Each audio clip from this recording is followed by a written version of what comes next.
quelque chose que nous vivons à l'heure actuelle. Président Bandakani, justement, alors, une grosse similitude avec ce qui est en train de se passer au Cameroun, justement, puisque tous nos sujets sont pratiquement liés. Et là, nous sommes dans votre sujet d'accueil.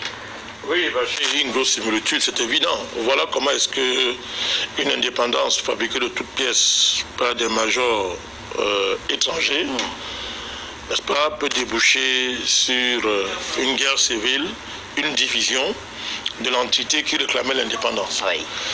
Ça devrait faire réfléchir tous ces agités qui au Cameroun rêvent d'un État soi-disant amazonien. Elle devrait faire réfléchir tous les Camerounais en particulier et tous les Africains. C'est ce qui a derrière les dynamiques dites sécessionnistes. Historiquement, on connaît l'antagonisme qui est entre le Sud-Soudan historiquement et le Soudan du Nord. Vous avez le Nord majoritairement musulman, le Sud majoritairement chrétien, et qui, avant l'indépendance, était déjà, disons, dans des relations antagoniques. Mais cette relation, cet antagonisme a été aggravé justement par ce qu'on appelle la communauté internationale, qui est venue prendre en charge une contradiction qui aurait pu être gérée calmement, dès l'intérieur, par les peuples eux-mêmes. Mais ils sont venus prendre cette contradiction et en ont fait un fonds de commerce justement pour diviser le pays et s'accaparer des richesses. Parce que le Sud-Soudan est très riche, pas seulement en pétrole. Ils sont très riches, pas seulement en pétrole. C'est-à-dire que le pays aujourd'hui est divisé, mais pour, disons, indiquer l'indépendant à l'égard du Nord, du Nord. Mais pourtant, pour acheminer son pétrole, il est obligé de passer par le Soudan du Nord. Alors, comment est-ce qu'on peut s'entendre sur les gazoducs et ne pas s'entendre entre les humains? Si on peut signer un accord avec le pays qu'on combattait hier pour faire acheminer le pétrole, mais pourquoi ne pas discuter avec ces pays et régler l'affaire doucement? Non, la communauté internationale avait déjà pris l'affaire à main en diabolisant Omar el-Bashir, qu'on a présenté comme un génocidaire des Africains, un génocidaire des chrétiens et des animistes.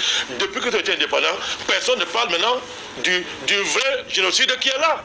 Les mêmes gens hier qui s'entendaient contre Khartoum sont aujourd'hui diamétralement opposés. 2 millions de réfugiés, Bachir, 2 millions.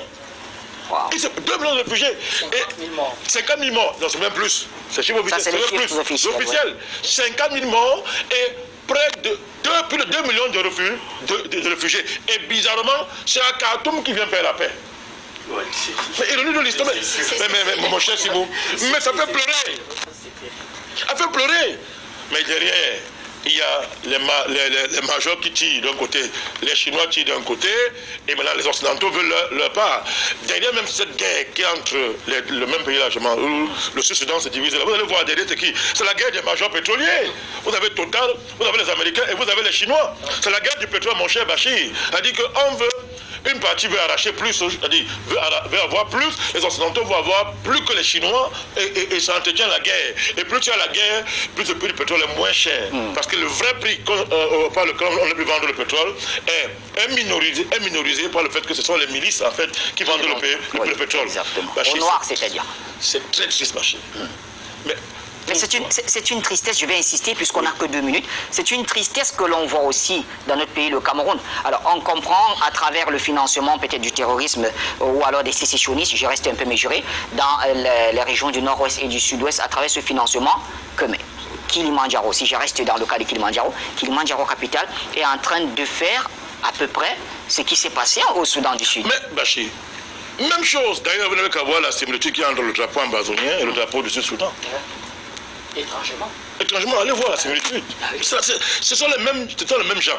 Au cas du Cameroun, c'est la CIA qui est derrière cette entreprise Kilimandjaro, qui n'est qu'une couverture de la CIA. Il faut dire ça aux Africains, aux Camerounais. Ce sont les Américains. Je l'ai dit depuis le début de la crise, je dis que je ne me cache pas maintenant que les faits nous donnent raison, Bachir.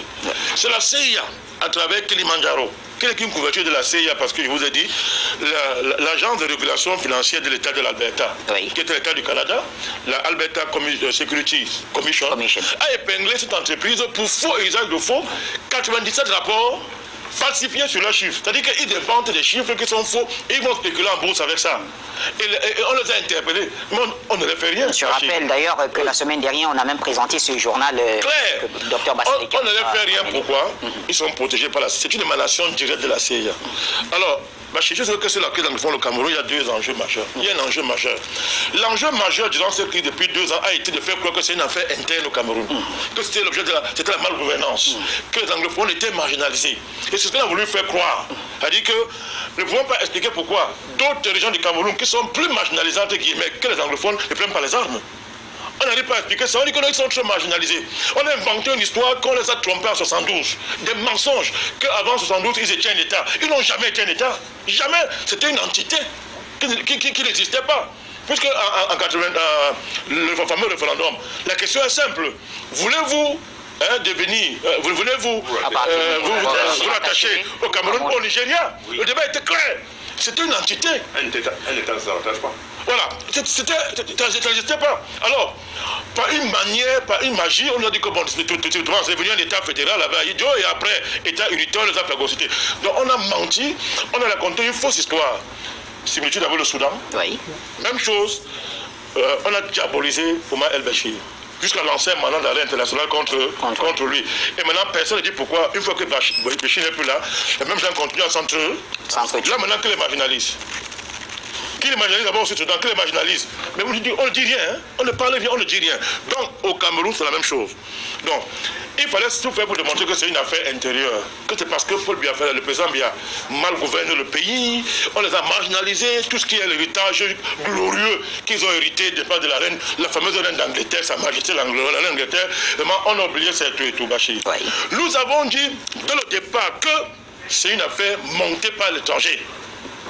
Dès 2012, les gens sont déjà allés signer l'affaire et vendre 2 régions, sans avoir le mandat de personne pour cela. 43 000 voilà. Donc, c'est une affaire exactement comme le Sud-Soudan. C'est une affaire des richesses du sous-sol que des majors occidentaux, américains, la CIA, sur lesquels ils veulent faire main basse. Et ils ont besoin de marionnettes, n'est-ce pas, locaux, pour justifier leur affaire.